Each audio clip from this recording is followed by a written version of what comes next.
Ça dépend de choses que nous ne savons pas.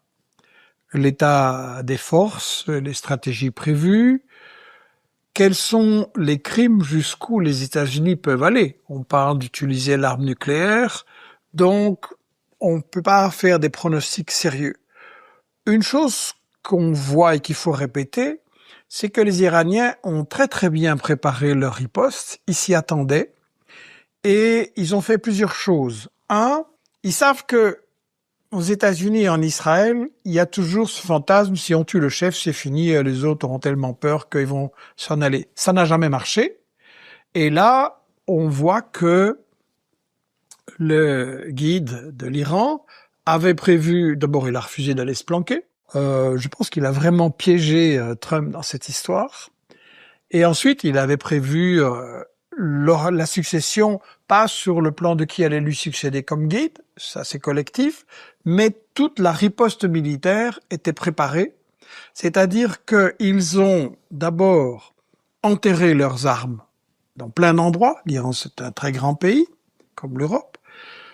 Ensuite, ils ont organisé un commandement en mosaïque. Ils ont dit, si on attaque les chefs centraux, toutes les régions deviennent autonomes, savent ce qu'elles doivent faire et ont le feu vert pour lancer la riposte nécessaire.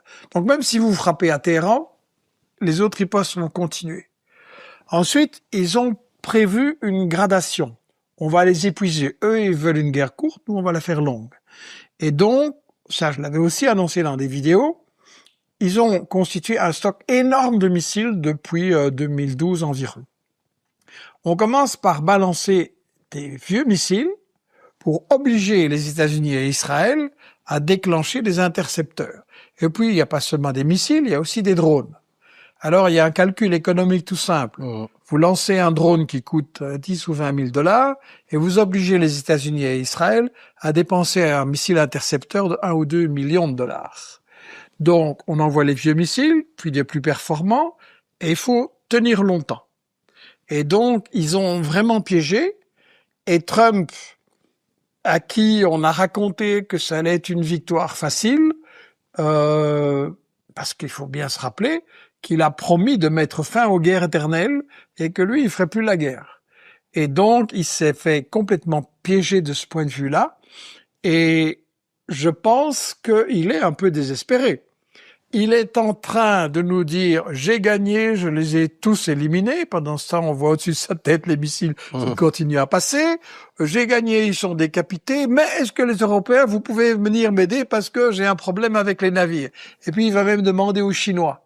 Et les Chinois n'ont pas de problème avec les navires. Le pétrole iranien, il passe vers la Chine, aussi vers l'Inde et d'autres pays sans problème. Il y a seulement les États-Unis et l'Europe qui ont un problème parce que ils ont fait la guerre à l'Iran, donc l'Iran emploie les armes qu'il a.